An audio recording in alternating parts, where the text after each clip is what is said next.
It began with a velvet curtain, a forgotten script, and a performance no one was ready for. Behind the dazzling lights of Broadway's revival hid a trail of silence, fear, and one truth waiting patiently for its cue. In the world of theatre, everyone wears a mask, but some refuse to come off, even when the final act begins. Before we begin, I'd love to know where in the world you're tuning in from, and what time it is for you right now. Let me know in the comments. Settle in, because this mystery begins now. I am not, as a rule, fond of Broadway galas.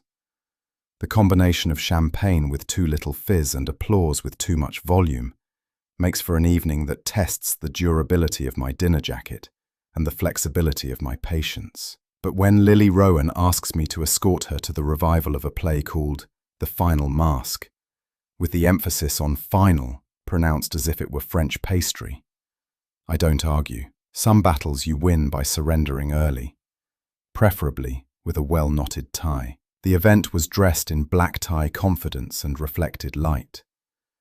The kind of crowd that thinks shadows only happen to people who don't read The New Yorker. The lobby smelled like orchids in heat. There were enough sequins to light a runway, and more phoniness than a congressional hearing. Lily, in something silver that wasn't technically armor, floated in ahead of me, and I followed, alert as a cat in a rocking chair emporium. Wolfe, naturally, had declined the invitation on principle. The theatre, he declared earlier that afternoon, is where the intellect goes to die in costume. That left me to navigate the velvet jungle solo, which is how I found myself shaking hands with a man who would be dead before the curtain call. We were barely seated before I started playing mental poker with the guest list. Across the aisle sat Corinne Vale, the co-star and Julian Eberhardt's paramour of record, one of those tragic brunettes with cheekbones sharp enough to slice fruit. Next to her, Lemuel Park, the producer, looked like someone had told him smiling was a misdemeanor. Further down was Harry Markel, the understudy with teeth so white they could signal ships. The air inside the theatre was thick with ego and the ghost of better reviews. When the curtain rose, I settled in. Notice what was about to break. It happened during the final bows. Julian stepped forward, hand extended, face composed in the carefully humble smirk of a man used to standing ovations. Corinne clutched his arm. Whether for effect or balance, I couldn't say, and Lemuel Park moved into position, nodding like a man rehearsing his own reviews. The audience stood. Applause cracked the air. Then Julian staggered. There was a brief ripple, that awkward moment when the crowd assumes the actor's collapse is part of the act. It wasn't. He fell, hard, arms limp, eyes wide and seeing nothing. The curtain didn't come down. It froze mid-track. Someone screamed, off-key, and Lily leaned over to whisper, "That wasn't in the script, was it?" I was already moving. Two ushers tried to form a barrier with clipboards, which was charming. By the time I reached the edge of the stage, someone had shouted for a doctor. A woman in the second row fainted, adding layers to the drama. But the man of the hour, Julian Eberhardt, star of The Final Mask, had already taken his final cue. And I had the uneasy feeling this play had just rewritten itself.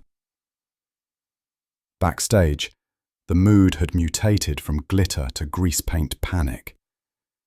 Assistants ran in small, purposeless circles, security hovered without conviction, and everyone was pretending to be useful in case the press was watching.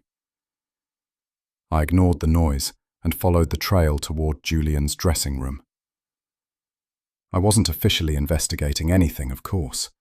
I was just a man in a tux who didn't like unanswered questions.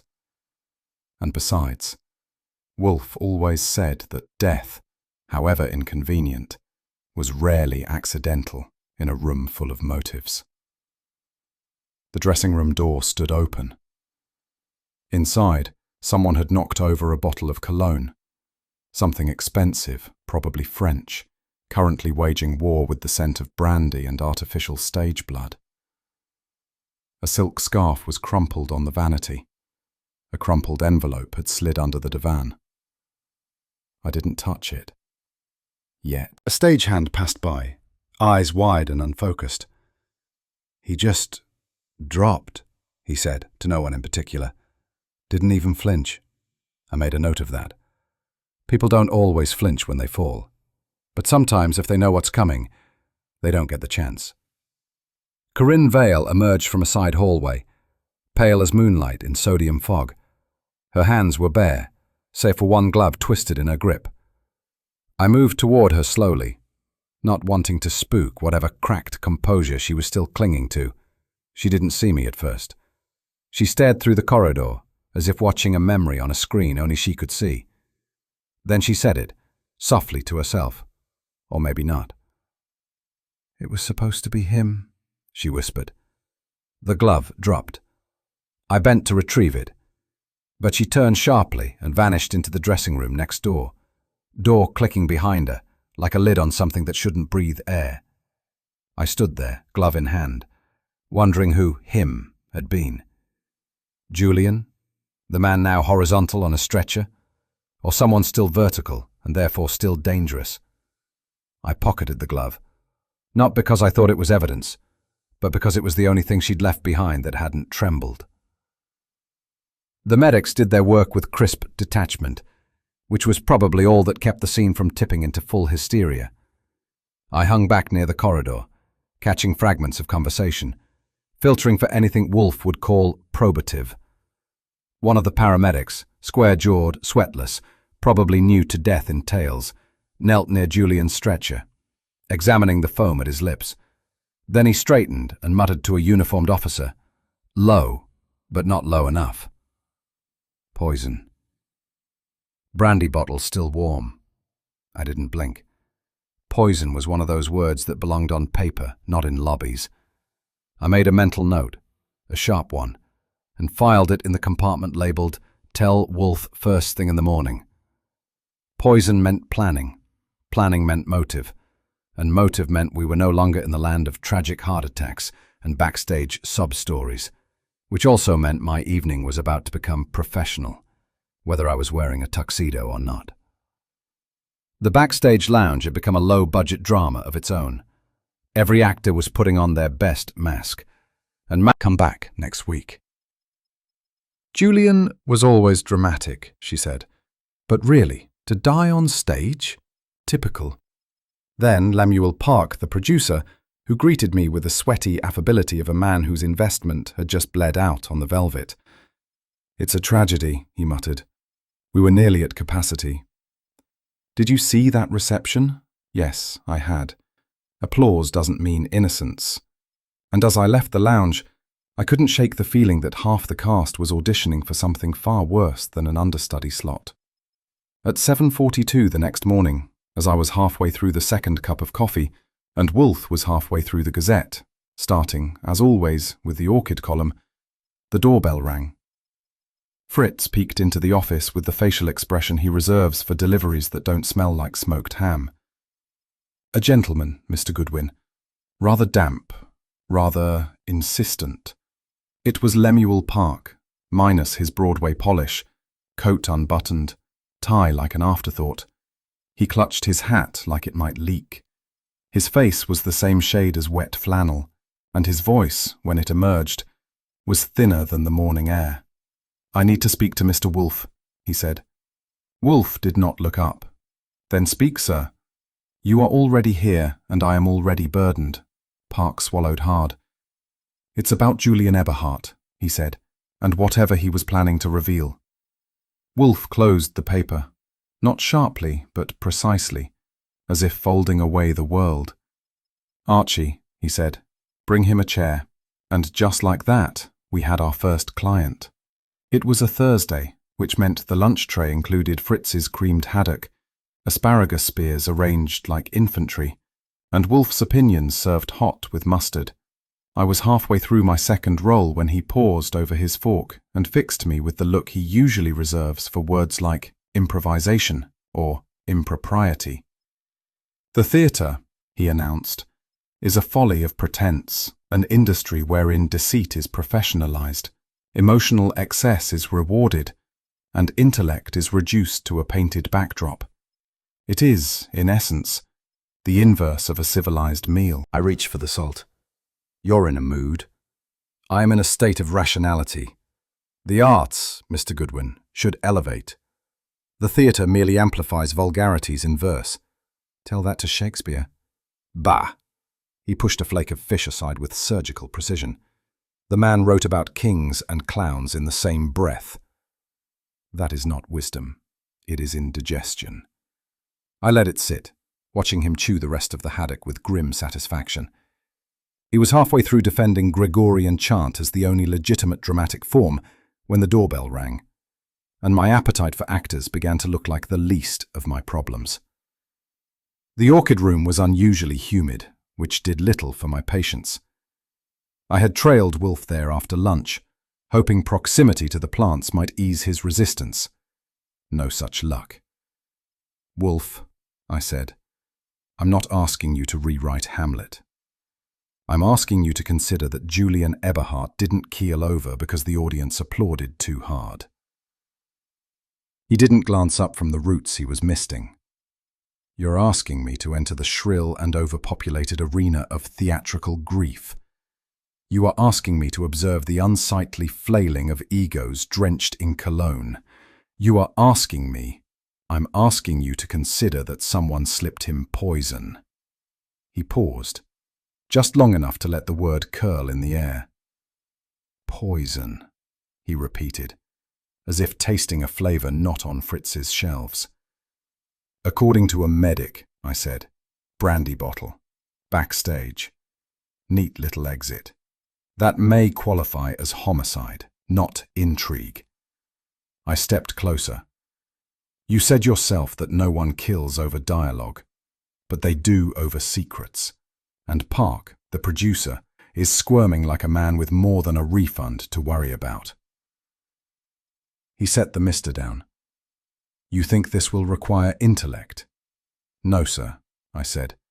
I think it'll require you, which is worse.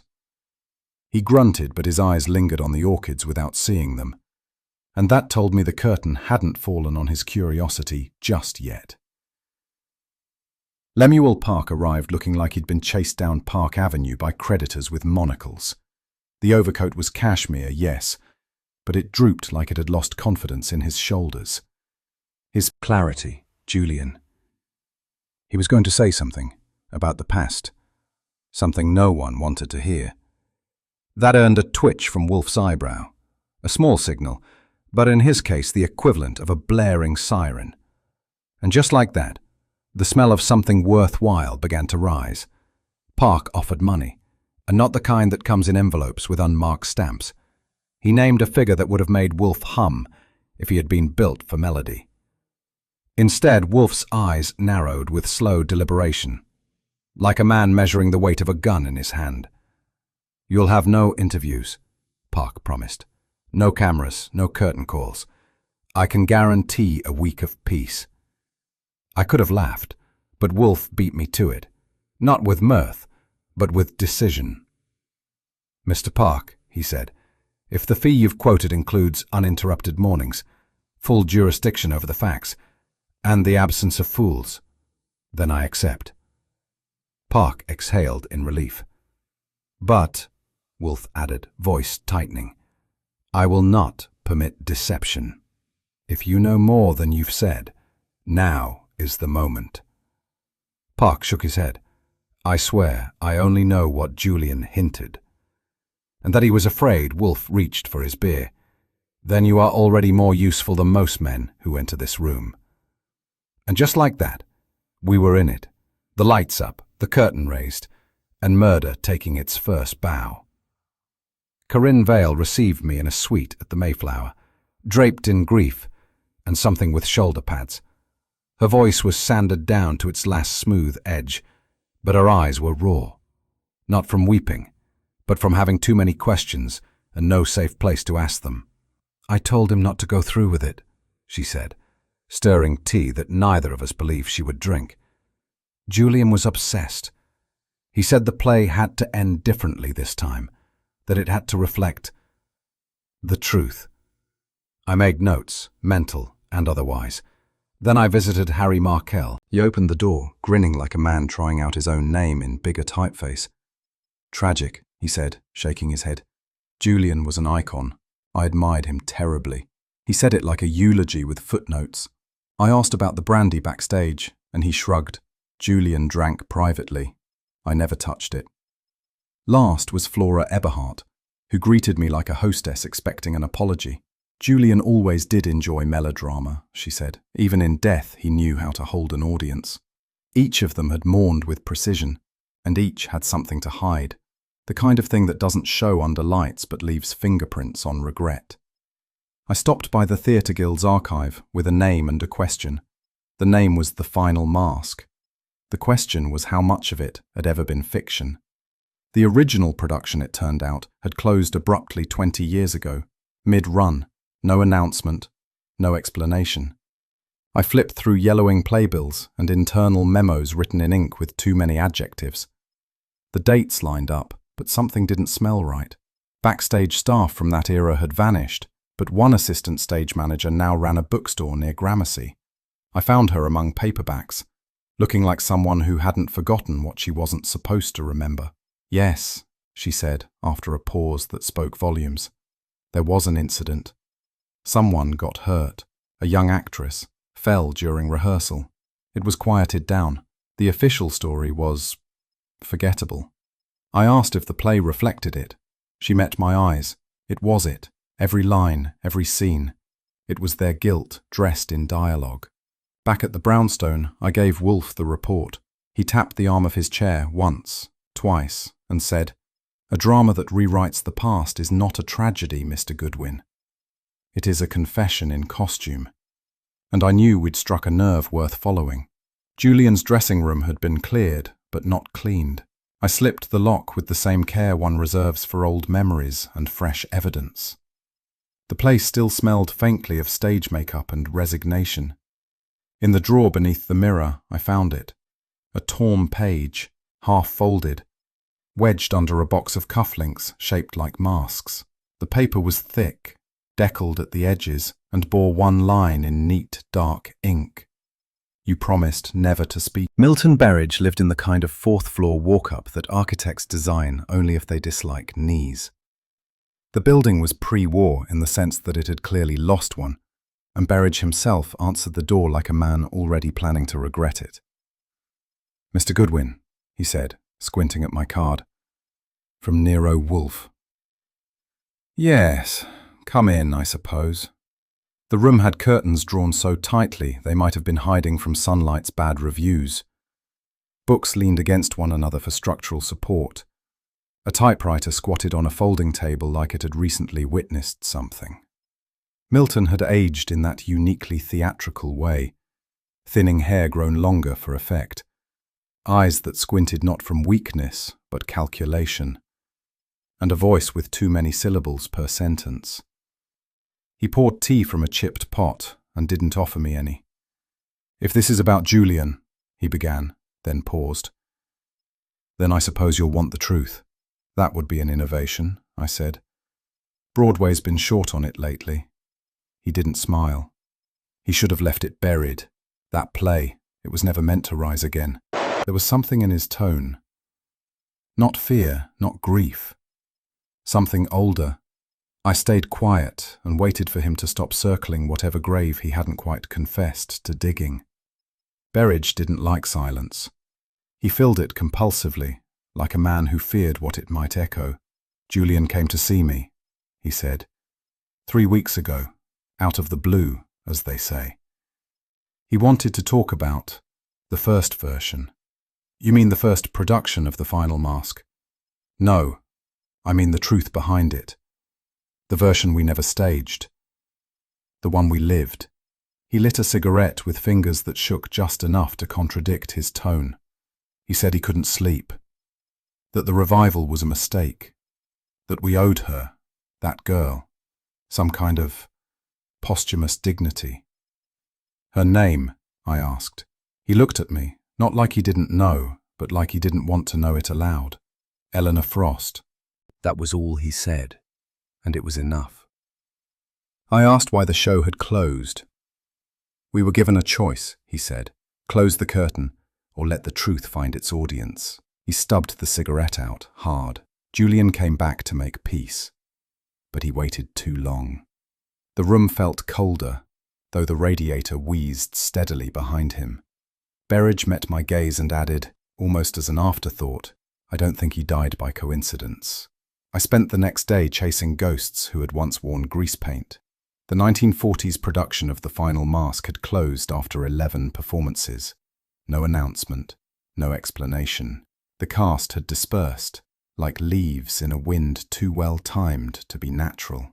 Theatre records, when they exist, are either lavishly inflated or conspicuously sparse. This one leaned heavily into the latter. I tracked down a former assistant stage manager, now a semi-retired vocal coach who offered tea, gossip, and a memory like a lockbox. Eleanor Frost, she said, on the third try. Pretty thing. Full of ideas. Always wrote in the margins of her script. She died, I prompted gently. A fall, she said. Stairs backstage. The kind no one uses, unless they're avoiding someone. It was ruled an accident. A tone suggested the ruling had been convenient for someone. And the play? I asked. She stirred her tea slowly. Wasn't a play anymore. It had turned into something else. A mirror they were afraid to look into. She said Julian had seemed hollow afterward. Milton drank. Lemuel Park, then an assistant producer, arranged for silence. And silence, as it turned out, had excellent acoustics. I left with a name, a year, and a gnawing certainty that the past wasn't just prologue, it was motive. Back at the brownstone, I handed Wolfe 2 copies of The Final Mask, the original script from 1947, borrowed with teeth and charm from the library of a forgotten critic, and the version currently being performed. He didn't touch his beer until page 10. By page 34, he was muttering under his breath, a thing he reserves for philosophical errors or bad Stollen. These are not revisions, he said. They are evasions. I asked what that meant in English. He pointed to a scene. Act 2, Scene 4. Reading. It wasn't fiction anymore.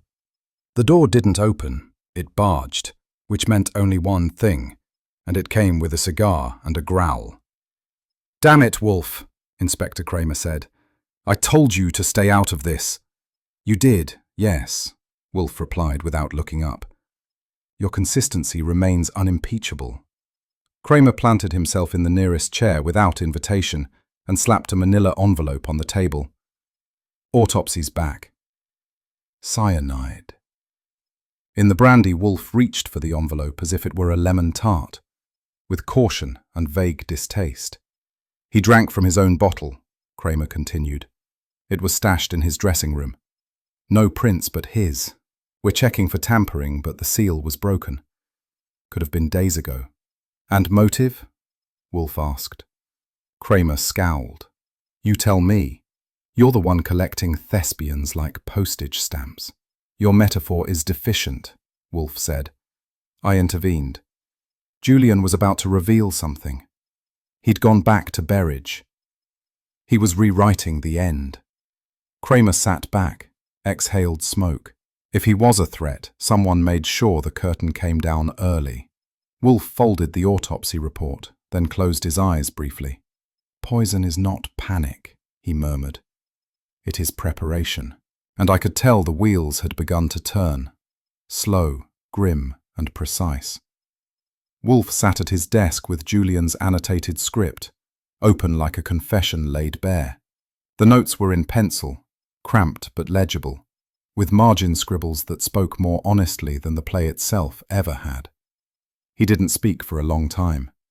He didn't drink. He didn't even reach for the orchid catalogue at his elbow, just turned page after page, occasionally circling a line or underlining a phrase with the soft hiss of graphite. At page 72, he paused. The silence stretched. Archie, he said finally, observe this. He turned the script toward me and pointed to a small, underlined phrase in the final act. "Let them speak now, or I shall." There was no context, no footnote, but the phrasing wasn't theatrical. It was personal. He was planning something, I said. "Yes," Wolfe replied, "but not within the play." This was a message left for himself, a reminder, possibly a deadline. He leaned back slowly. His eyes weren't on the paper anymore. They were somewhere else entirely. "I fear," he said, "that Mr. Eberhardt was not the only man with a role to play." I didn't say anything. Whatever Wolfe was seeing, it wasn't on the page, but he was reading it all the same. He didn't speak again for some time. I busied myself with the mail, most of which was solicitations for charitable causes Wolfe wouldn't touch even with my hands. He finally cleared his throat, low and deliberate. "Archie," he said, "this was not the act of a desperate man." "You mean the murder?" "I mean the murder, yes, but also the preparation, the poison, the script, the silence. They all point to a mind not panicked, but practiced." I stood by the desk, arms folded. "So, what are we dealing with?" He didn't answer immediately. Instead, he reached for his beer and took a sip. Not a gulp, not a swallow, but the kind of measured intake that precedes something worth listening to. "We are dealing," he said slowly, "with a murderer who knows when to lie and when to confess." He didn't elaborate, which was Wolfe's idea of bait, and I didn't ask, not yet, because when he spoke like that, it meant the trap was being built one sentence at a time. And the only question was, who would walk into it first? Wills are peculiar documents. They reveal less about what a man loved than what he regretted or resented. Julian Eberhardt's was short, typed and precise. The entire estate, including royalties from the final mask, was left to Corinne Vale. No mention of Flora, no clause for reconciliation, no poetic gesture. Just clean transfer and implied closure. The copy came to me via an estate attorney who spoke in footnotes and carried the scent of cold office paper. I thanked him and asked if it had been contested. He blinked, vigorously. Mrs. Flora Eberhardt filed a formal objection within 48 hours of the reading. "She was divorced," I said. "Still kept his name," he replied, and before I'd opened my notebook. "I am," I said. "And about the production." Her eyes flicked across the room like a spotlight changing direction. Julian loved an audience. "Even when he didn't deserve one. You were contesting the will," I noted. "I was correcting an injustice," she replied. "Corinne was a passing infatuation. I was the history." She sipped her drink, steady now. "Besides, he owed me more than money." "For what?" She smiled. "Memory, reputation, silence. That was all she gave. But in my line of work, that kind of silence usually comes with teeth marks." I thanked her and left. If grief had visited Flora, it had done so in gloves and left nothing behind but fingerprints. I found the prop master in the bowels of the theatre, surrounded by swords that bent for safety and daggers that didn't. He had a face lined like old upholstery and fingers that moved like they were tuning invisible strings. "You worked the original run too," I said, flipping my notebook. "Back in 47, he nodded, slowly. "That show was haunted then. It's cursed now." "You sound like a press agent," he grunted. "You didn't see what I saw." I let the silence sit until he filled it. "Markle," he said finally, "and Corinne. They were close before the revival even got traction." "Close how?" Backstage whispers, shared cabs, rehearsing after rehearsal. "Romance or conspiracy?" He wiped his hands on a rag. "Whichever gets you to opening night." That wasn't proof, but it wasn't small either. If Corinne had once wanted Julian's spotlight for Markle and gotten a legacy instead, it might explain a few things, not least of which was how ambition can wear rouge just as well as betrayal does. The costumer was a fixture of the theatre. Her name was Etta Murdoch, but everyone called her Miss Etta, and no one questioned her authority on brocade or bitterness. She'd dressed 3 generations of Broadway egos and survived more than one revival with her pins intact. She was found on stage, sometime after midnight, by a janitor who thought the silence felt off. She wasn't breathing. Her body was draped, no, arranged, in the final pose of the final mask's closing scene. Arms outstretched, one glove on, head tilted, eyes closed. There was a stage gun in her lap. Kramer called me directly. She wasn't acting, he said. It wasn't his usual tone. No sarcasm, no growl, just blunt, the way truth sounds when it arrives too late. The set was still lit. Someone had gone to trouble, not just to kill, but to stage it. Etta had been old, yes, but not careless, and not prone to climbing onto risers after hours. I stared at the tableau. It was more than murder, it was message. Someone had turned theatre into punctuation, and the sentence wasn't over. The prop gun was an antique, meant to click, not kill. It hadn't been checked in weeks, or maybe it had.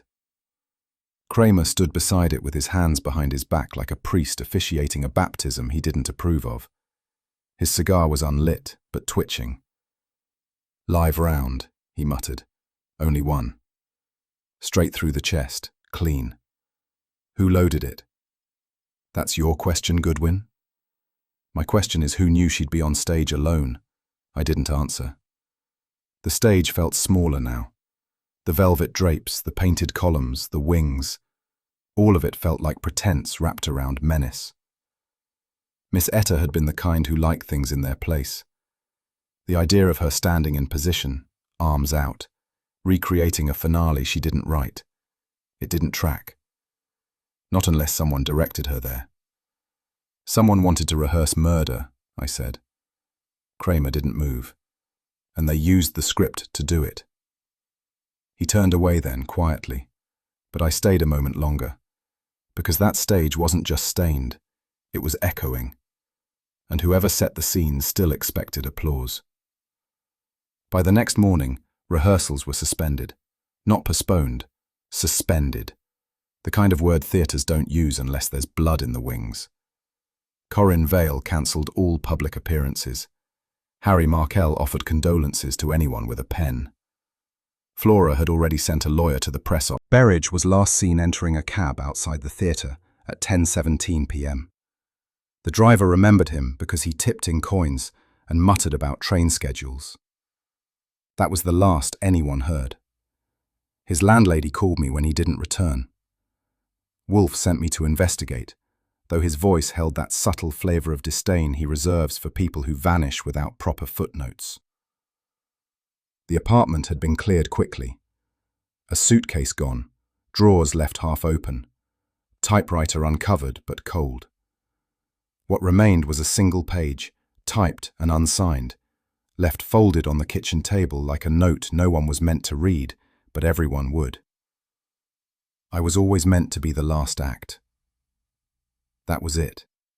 No address, no confession, no explanation. Just a line that managed to feel both tragic and timed. I brought it back to Wolfe, who read it without comment, then read it again. "He fears retribution," Wolfe said. "Or relevance." "Or both," I added. Wolfe gave a single nod. "But this is not flight. This is staging." He meant it wasn't panic. It was strategy. And in that moment, I knew Milton hadn't left to disappear. He'd left to let someone else enter the spotlight, whether they wanted it or not.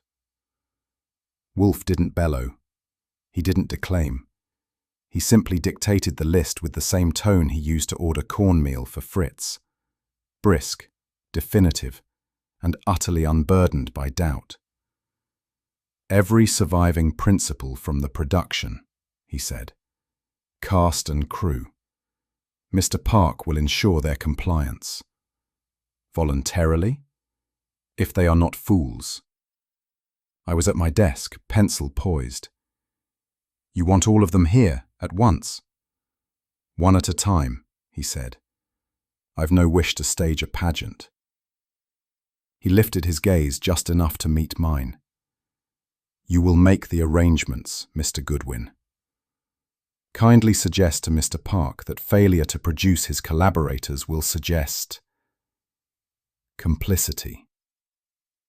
That last word had the weight of a velvet curtain dropping at intermission. I asked if we were calling it a formal inquiry. He grunted. We are calling it what it is, a final rehearsal. And with that, Nero Wolfe resumed reading his copy of Bartlett's familiar quotations, which meant the conversation was over. I got on the phone. It wasn't applause Wolfe was after. It was the moment the house goes silent, just before the truth walks out and takes its place on stage. They came in waves, like seagulls trailing a fishing trawler. Each one wore a face that tried to project calm, while the rest of their body practiced its alibi. Corinne Vale arrived first, swathed in something dark and dramatic, her mouth drawn tight like she'd had to rehearse it. She greeted me with a nod that might once have passed for warmth, then took her seat in the office without waiting to be announced. Next was Lemuel Park, flushed and muttering into a handkerchief. He tried to shake my hand twice, neither time successfully. Harry Markel came dressed like he was expecting a headshot photographer. He asked if Wolfe preferred coffee or champagne. I said neither, and he looked disappointed. Flora arrived last, with a scent clouded in bergamot and ice. It's very warm in here, she said, and I said it was probably the guilt. Inside the office, Wolfe didn't rise. He didn't offer greetings or comforts. He simply gestured to the chairs, one by one, like a king parceling out mercy. And then he began. Wolfe didn't raise his voice. He didn't sharpen his tone. He simply spoke, precisely and inexorably, with the gravity of a man who'd already read the last page and was now testing whether the rest of the book had earned it. Miss Vale, he said, your grief is noted. Now kindly inform me where you were between 10 and 11 on the night of Miss Murdoch's death. Corinne's voice cracked once and then steadied. In my dressing room, alone. Unobserved, she hesitated. Yes, Wolfe tilted his head. How convenient. She blinked, but said nothing more. To Park, he said, you stated the revival was not intended as commentary, and yet you altered the text. Why? Park floundered. The original was unsellable. To whom? The audience or your conscience? Markel tried lines. Alone. Lines for which scene? She paused, visibly reaching. For the final confrontation. The scene Miss Murdoch was found reenacting. Her mouth parted slightly, as if air had shifted. I didn't know. No, Wolfe said. You didn't, which is why you were able to rehearse it with such precision. She flinched, and Wolfe let the silence do its work. Across the room, Markel cleared his throat. Badly. Corinne looked down at her hands. Wolfe turned a page on his notepad, which didn't contain a single line of writing. He didn't need it. He was already taking notes in her heartbeat. Wolfe turned to Flora with the kind of precision that suggests a man about to remove a splinter, or a truth. You were not in the theatre at the time of the second murder, he said. She nodded, coolly, and yet you described the staging of the final scene. The pose, the angle of the arms, the prop placement, in exact detail during your statement to Inspector Kramer. Flora smiled faintly. I was told. By whom? Mr. Park. Park glanced over, alarmed. I didn't. Miss Eberhardt, Wolfe continued, unbothered. Do you often remember things you did not witness? I often remember what matters, she said. Then let us hope you remember this conversation. She flushed, barely, but it was enough. Wolfe made no further comment. He simply leaned back, eyes closed, as if listening to something only he could hear. Like the faint cracking of a lie trying to hold its own weight. I had done my homework, or more precisely, Saul Panzer had, and I had put my name on the folder. Wolfe flipped through it as if scanning a menu. "Mr. Markel," he said, "your bank statements are bleak." Markel laughed, which is always a bad idea when Wolfe is holding your ledger. "I'm between roles, you're between creditors," Wolfe corrected.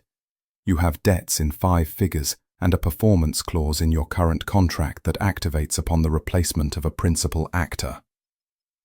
Markel went still. "Had Miss Vale withdrawn," Wolfe continued, "you would have assumed the lead indefinitely." "That's standard," Markel muttered. "No," Wolfe replied. "Standard is understudy. Indefinite is ambition." Markel shifted in his seat. "I didn't kill anyone." Wolfe raised an eyebrow. "No, you merely rehearsed the opportunity." There was a silence. Not long, but loaded. Markel didn't speak again. He just looked at me with eyes that knew I'd write this down, and that Wolfe would remember it, even if I didn't. Wolfe closed the ledger folder with more finality than paper deserved, and folded his hands on the desk. "There is a pattern," he said. "Not of motive, but of multiplication." Nobody moved. 2 deaths, he continued. Both designed, both staged, both convenient to more than one party. I watched the cast of expressions. Park turning pale, Corinne looking away, Flora blinking slowly, Markel trying not to breathe too loudly. Wolfe went on, unhurried. "We are not dealing with one killer. We are dealing with multiple benefits, which suggests either silent coordination or mutual concealment." "No one's collaborating," Park protested. "Indeed," Wolfe said dryly, "just as no one rewrote the script, no one altered the prop gun, and no one overheard Julian's threat to confess." He let it settle. "Each of you had something to lose," Wolfe concluded, "and something more to gain by silence." It wasn't an accusation. It was a score, and no one in the room had the courage to applaud. The door swung open with a familiar growl. "This is not a theatre," Kramer said, hat in hand, face storm-clouding, "and I'm not letting you run a chorus line." Wolfe didn't look up. "Inspector, your timing is both unfortunate and consistent." Kramer stepped forward. "We've got a dead woman on a stage, a playwright missing, and you running an interrogation without a badge." "I am not interrogating," Wolfe said. "I am listening." "To what?" "To the story beneath the play." Kramer's jaw worked. "We need charges, names, action." "You need comprehension," Wolfe replied, finally raising his eyes. "And patience." Kramer turned to me. "Is he stalling?" "He's fermenting," I said. Wolfe stood, which meant something. He faced the room, one hand on the microfilm reels that hadn't seen daylight since Eisenhower was trying to smile convincingly. The clerk, a pockmarked fellow named Allen, offered me a stack of stapled forms and the kind of glances usually reserved for IRS men. I smiled back. Eventually, there it was. Case number 47C811. Closed.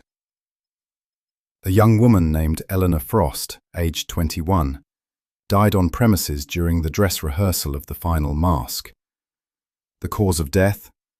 Traumatic cerebral injury, following a fall down a backstage flight of stairs.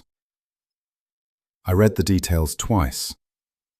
The staircase had no witnesses. The lighting had been dim. Her understudy had called out sick. The rehearsal had been unsupervised. The file offered no scandal, no outrage, no follow-up. Just this. No further inquiry requested by production or next of kin. The line sat there, cold and efficient. It said everything without saying a word. I folded the file back into its envelope and left, careful not to breathe too deeply. The air in that building had a habit of making you forget what justice was supposed to look like, especially when no one ever asked for it. When I got back to the brownstone, Wolfe was devouring a plate of lamb kidneys with rosemary and distraction. I waited until the final bite had been dispatched before I set the file on his desk. He glanced at the folder, then at me. "Well?" She fell. No witnesses. No family contesting the ruling. No inquiry beyond a cursory interview by a stage manager whose signature looked like it was trying to disappear off the page. He opened the file with 2 fingers, as though it might stain. Who was present? Julian Eberhardt, Milton Berridge, Lemuel Park. His eyelid twitched, which in Wolfe speak is equivalent to someone else toppling a chair. All 3 were tied to the final mask. All 3 went radio silent after the accident. Wolfe closed the file slowly. So, not only a death, but a burial beneath professional continuity. Wolfe read the death certificate as if it were a dinner menu written in dialect. By the time he reached the final notation, ruled accidental, no contributing third party, he leaned back in his chair and let out a sound that barely qualified as a grunt. "Tell me, Archie," he said, "what is more convenient than accident? Coincidence? No. Coincidence is passive. Accident is curated. It permits the indulgence of narrative while removing the burden of causality." That sounds like something the press secretary for Guilt would say. He nodded approvingly. Eleanor Frost fell. No witness, no grievance, and the production closed quietly within the week. Do you believe in orchestration, Archie? I believe in timing. As do I. He stood, or rather he shifted enough to signal conclusion, and handed me the file. "We are not yet at murder," he said, "but we are circling something that was not chance. Someone ensured it was remembered as misfortune, and only now has memory begun to fray." It wasn't a warning. Wolfe didn't warn. He simply noticed what the world refused to. Later that evening, Wolfe had both scripts in hand, the original and the revival. He set them side by side like suspects, and proceeded to interrogate them without raising his voice. I watched from my desk, filing the notes I wasn't supposed to have taken, while Wolfe made audible commentary to no one in particular. "Here," he said, "in Act 3, Scene 2. In the original, the character confesses he let her fall. In the revised version, the word is forgot. A tactical substitution." "Less guilt, more accident," I said. He nodded, turning a page with surgical contempt. And here, the monologue that ends the act.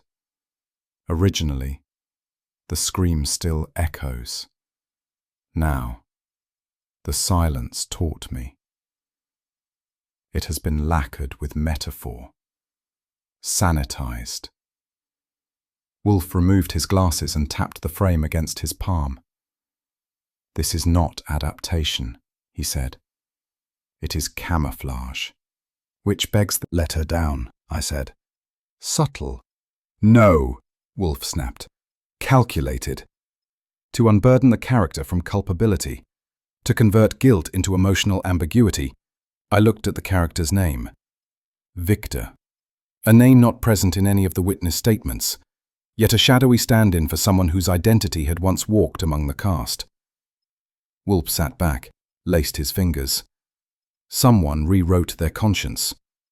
They believed fiction could absolve fact. He closed the script. They were wrong. And though he didn't say whose conscience, the name Eleanor Frost seemed to linger in the room, uninvited and unread. I had spoken to a fair number of actresses over the years, most of them charming, some of them practiced, and a few who knew how to cry without a tear ever getting involved. Corinne Vale wasn't one of them. She opened her apartment door still in costume makeup, her face half lit by the kind of afternoon sun that doesn't flatter anyone. She had the presence of someone who'd memorized too many words that weren't her own. "Miss Vale," I said smoothly, "I'm looking into a girl named Eleanor Frost. She was 21, died backstage during the original run of The Final Mask. Her breath caught, not theatrically, but biologically, the kind that stops before it knows what it's reacting to." Her hand went up to her throat. No, I've never heard that name." "You sure? Original cast, 1947. Died during rehearsal. Closed quietly. No follow-up." She shook her head slowly. "No, no one ever told me. Why would they hide that?" There was no tremble in her voice, just confusion. And it wasn't the kind of confusion you act. I left her standing there, the door still half open behind me, and the look on her face was doing something I couldn't fake either. It was rewriting the scene for her, in real time. The contrast between Corinne Vale and Flora Markle was the sort of thing you could write a one-act tragedy around. Flora didn't answer the door in costume. She answered it in armor. Not literal, of course, but in the form of a silk scarf wound so tightly around her throat it could have passed for a noose with taste. I didn't bother with subtlety. "You were there when Eleanor Frost died." Her eyes didn't flicker. "I was there when many young women lost their footing." "You'll have to be more specific." 1947, rehearsal, backstage fall, no witnesses." She held my gaze. "You think she fell?" "I think someone made sure that's what the papers said." A pause, then, "She was too pretty," Flora said at last, with a slight shrug. "Too fast, and she didn't listen." That combination is always fatal in the theatre. I waited. She smiled. "But I don't recall anything unusual." "Not officially." The line was too polished, too controlled. She'd remembered it for years. I left knowing two things. One, Flora knew exactly what had happened. And two, she had chosen silence not out of fear, but preference. By the time I returned to the brownstone, Wolfe was already ensconced in his chair, breathing like a man who had recently conquered a plate of duck in black cherry glaze and intended to do no further harm, to himself or anyone else. I told him everything. Corinne's bewildered panic, Flora's unshakable poise, and the ghost that was growing fangs in the wings. He listened with eyes closed. When I finished, he spoke without opening them. "There will be a third death." That caught me. "You think the killer will strike again?" "No," Wolfe said flatly. "I think the guilt will. It has already taken one life. It shaped the second through omission and revision. But now that its edges are being made visible again," he opened his eyes, "someone will act. Desperation does not wait for curtain calls. Unless we end the act ourselves," I asked. "Precisely." I didn't like the way he said it. There was no flourish, no dramatics, just inevitability, like gravity or old debt. Outside, a storm had begun to roll in. Inside, Wolfe reached for the bell to summon Fritz, and I got the distinct impression the finale had already begun. Wolfe had the original into emotional ambiguity. I looked at the character's name, Victor, a name not present in any of the witness statements, yet a shadowy stand-in for someone whose identity had once walked among the cast. Wolfe sat back, laced his fingers. Someone rewrote their conscience. They believed fiction could absolve fact. He closed the script. They were wrong. And though he didn't say whose conscience, the name Eleanor Frost seemed to linger in the room, uninvited and unread. I had spoken to a fair number of actresses over the years, most of them charming, some of them practiced, and a few who knew how to cry without a tear ever getting involved. Corinne Vale wasn't one of them. She opened her apartment door still in costume makeup, her face half lit by the kind of afternoon sun that doesn't flatter anyone. She had the presence of someone who'd memorized too many words that weren't her own. "Miss Vale," I said smoothly, "I'm looking into a girl named Eleanor Frost. She was 21, died backstage during the original run of The Final Mask." Her breath caught, not theatrically, but biologically, the kind that stops before it knows what it's reacting to. Her hand went up to her throat. No, I've never heard that name." "You sure? Original cast, 1947, died during rehearsal. Closed quietly. No follow-up." She shook her head slowly. "No, no one ever told me. Why would they hide that?" There was no tremble in her voice, just confusion. And it wasn't the kind of confusion you act. I left her standing there, the door still half open behind me, and the look on her face was doing something I couldn't fake either. It was rewriting the scene for her, in real time. The contrast between Corinne Vale and Flora Markel was the sort of thing you could write a one-act tragedy around. Flora didn't answer the door in costume. She answered it in armor. Not literal, of course, but in the form of a silk scarf wound so tightly around her throat it could have passed for a noose with taste. I didn't bother with subtlety. "You were there when Eleanor Frost died." Her eyes didn't flicker. "I was there when many young women lost their footing. You'll have to be more specific." 1947. Rehearsal. Backstage fall. No witnesses. She held my gaze. "You think she fell?" "I think someone made sure that's what the papers said." A pause, then, "She was too pretty," Flora said at last with a slight shrug. "Too fast, and she didn't listen. That combination is always fatal in the theatre." I waited. She smiled. "But I don't recall anything unusual." "Not officially." The line was too polished, too controlled. She'd remembered it for years. I left knowing two things. One, Flora knew exactly what had happened. And two, she had chosen silence not out of fear, but preference. By the time I returned to the brownstone, Wolfe was already ensconced in his chair, breathing like a man who had recently conquered a plate of duck in black cherry glaze and intended to do no further harm, to himself or anyone else. I told him everything. Corinne's bewildered panic, Flora's unshakable poise, and the ghost that was growing fangs in the wings. He listened with eyes closed. When I finished, he spoke without opening them. "There will be a third death."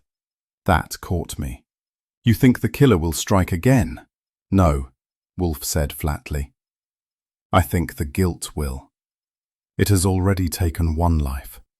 It shaped the second through omission and revision.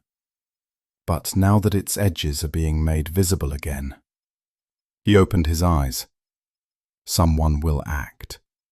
Desperation does not wait for curtain calls." "Unless we end the act ourselves?" I asked. "Precisely." I didn't like the way he said it. There was no flourish, no dramatics, just inevitability, like gravity or old debt. Outside, a storm had begun to roll in. Inside, Wolfe reached for the bell to summon Fritz, and I got the distinct impression the finale had already begun. I've been summoned to a dozen peculiar gatherings in this brownstone. Poisoners, jewel thieves, husbands who killed for less toward the marked-up script before him. I caught the irony. Nero Wolfe was directing a play, and God help the actor who missed his cue.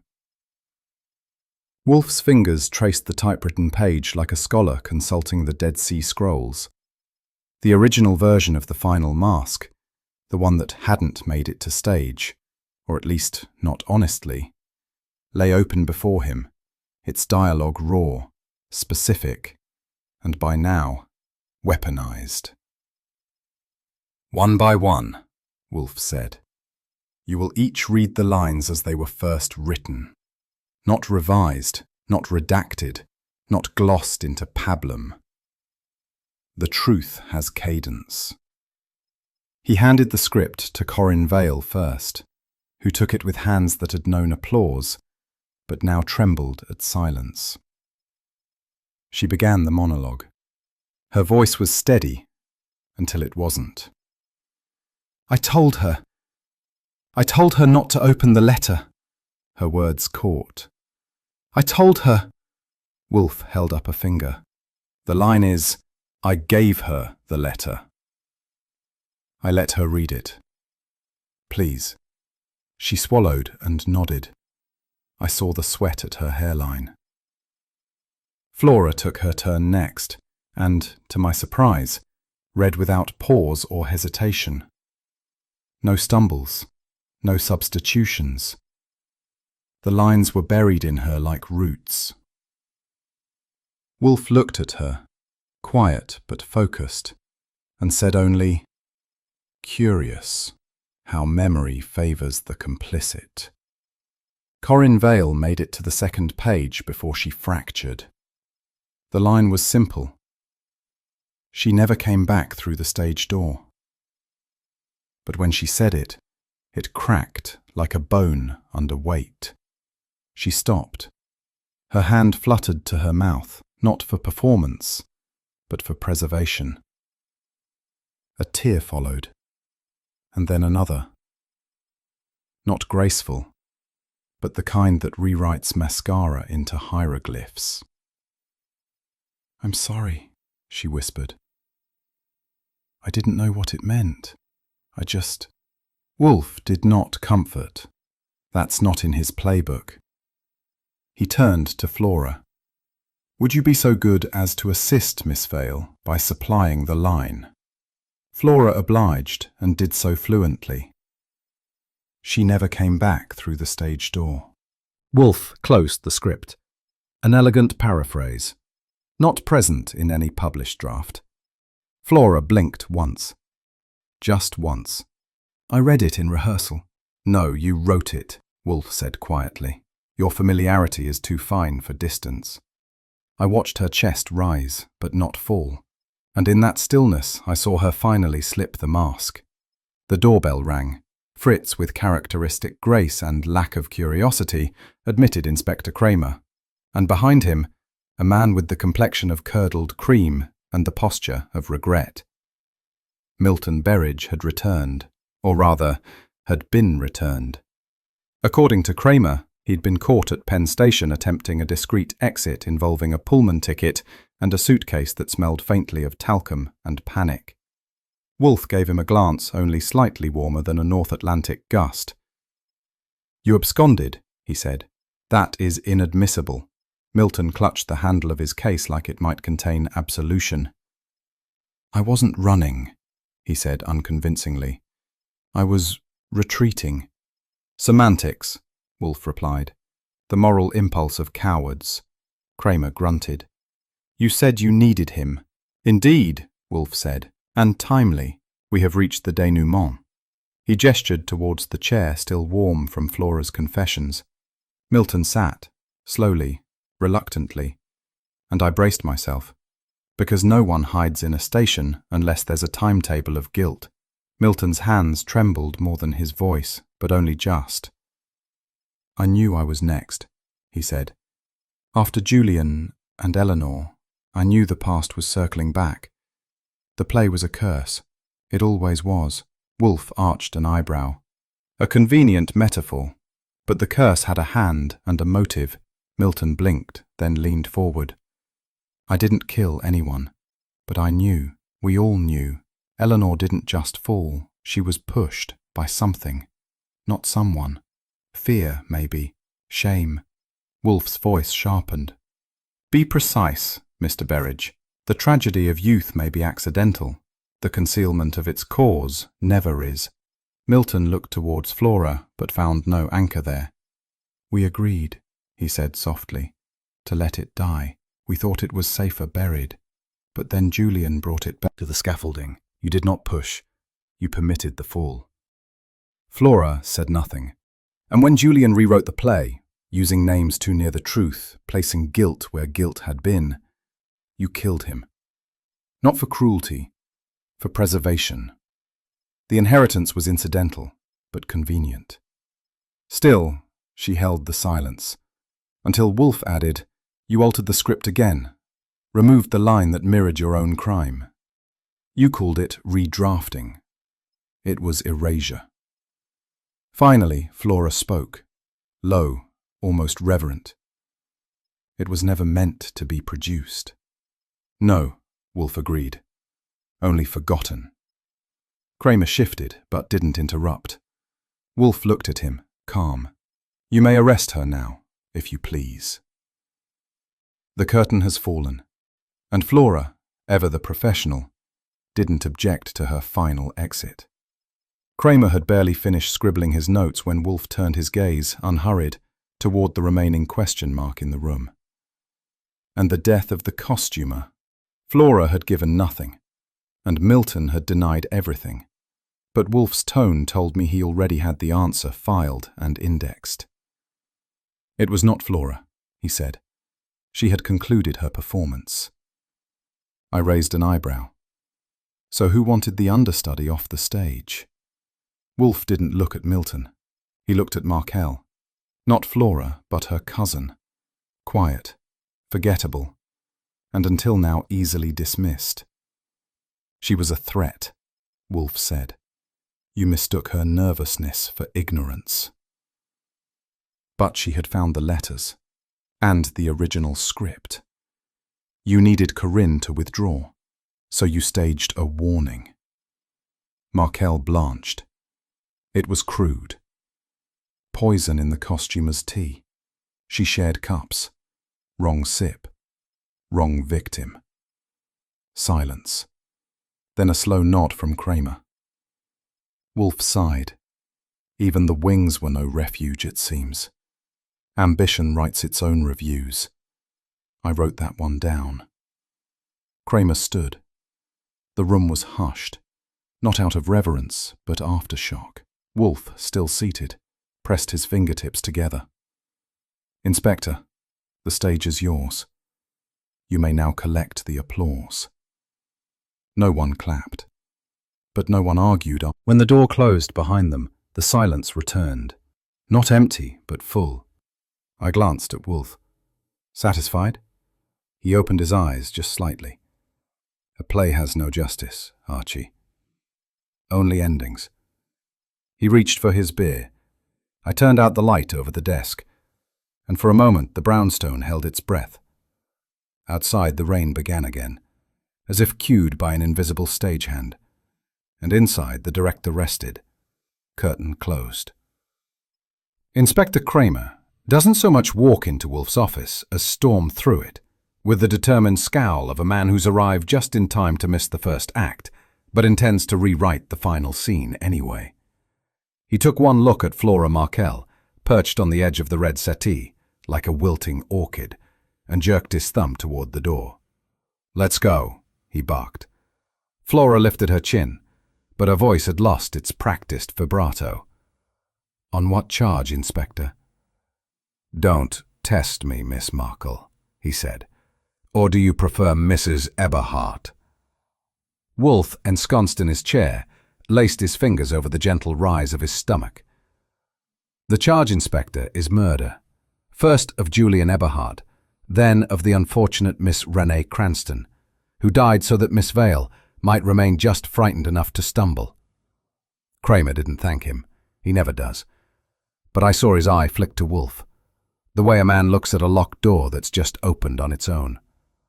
"Let's go," he repeated. And this time, they did. The call came the next morning.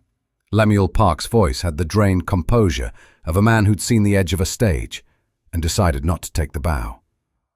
"The revival's done, Goodwin," he said. "There'll be no performance tonight. Or any night." I offered him a non-committal murmur, which he met with the kind of laugh that doesn't find its own joke funny. I should have known. I should have known that play was cursed the moment Corinne forgot her lines and Flora remembered them too well. Julian's money, Flora's desperation, Milton's cowardice. It was all there, right in the script. Only none of us read it properly. I asked if he'd be issuing a statement. He said no. There was nothing to explain that wouldn't reopen wounds that be flattered by a tribute to my diligence. I am not. I was enlisted to prevent a third death, not to preserve the illusion of theatrical integrity. I did so. Your check is not payment. It is penance, Park flushed. I thought he might fold the check and tuck it back into his pocket, but he left it on the desk like a white flag and turned to go. When he was gone, Wolfe sighed. Vanity, Archie, is not the vice of the untalented. It is the indulgence of those who fear they have peaked. I didn't argue. The silence didn't need my voice to agree with him. The office was quiet again. Fritz had returned to his realm of veal roulades and vin jaune. Wolfe was upstairs with his orchids, probably lecturing a stubborn phalaenopsis on the dangers of late blooming. That left me with the room, the scent of old cigar smoke, and the playbill that had been left behind like a glove with no mate. I turned it over in my hands. The Final Mask. Apt title, if not prophetic. Actors, I thought, have the luxury of discarding their masks when the curtain drops. The rest of us aren't so lucky. We wear them in courtships, in handshakes, in the too long pauses before truth. Some cover guilt, some regret. A few, like Flora's, are lacquered in just enough charm to pass for sincerity. Corinne had worn hers badly. Milton had tried to bury his in a suitcase. Flora, she'd lived inside hers so long she no longer knew where it ended. I put the playbill in the drawer. Wolfe doesn't keep trophies, but I do, quietly. Just enough to remember the shape of a lie when I see it again. It came in the afternoon mail, an oversized manila envelope, unmarked except for the return address in Milton Berridge's cautious, almost embarrassed hand. I slit it open and slid out the contents. Inside was a script, weathered but intact, bound with a faded red ribbon, and stamped in the corner. Original draft. The Final Mask. Confidential. No note. No explanation. Just the script, and the silence that followed it like a footstep in an empty hallway. Wolfe didn't look up when I brought it in. He was engrossed in The Orchid Grower's Almanac, a volume so dense it could have been used to press steel. This arrived, I said, placing the script on his desk. He didn't touch it, just let his eyes fall on the cover, as if the title alone had confirmed something. I didn't ask what. With Wolfe, silence is not absence. It's an invitation, and this script had more than one part still to play. It wasn't until after dinner, when Wolfe had completed his solemn rites with squab in cognac and frittered sweetbreads, that he allowed himself to open the folder. He did so with the care of a man handling the last page of a sacred text. His thumb paused at the title page, not for the typewritten title, but for what lay beneath it.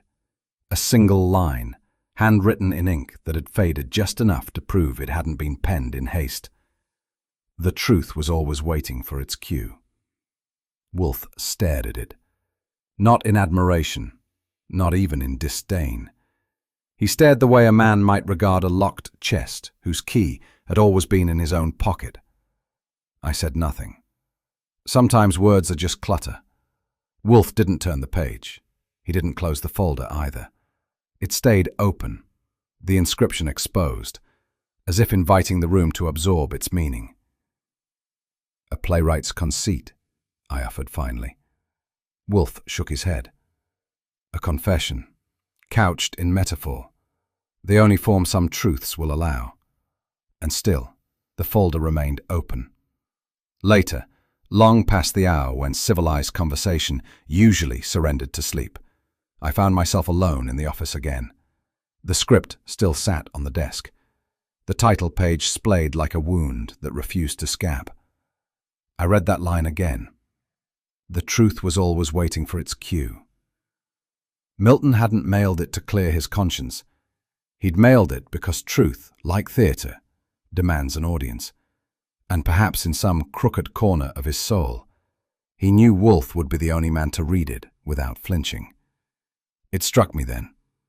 Wolfe hadn't closed the folder because it wasn't over. Not open. Its pages heavy with regret, ambition, and the roles we choose to play when no one's watching. The theatre had closed, but the drama lingered. Inherited guilt, veiled motives, and the question of whether some masks protect more than they deceive. What do you think? Was justice served, or merely rehearsed for the benefit of those still watching? Let me know your thoughts in the comments. And if you enjoyed the mystery, be sure to like the video, share it with someone who loves detective stories, and subscribe for more. Not every case ends with applause, but the truth, once found, always echoes.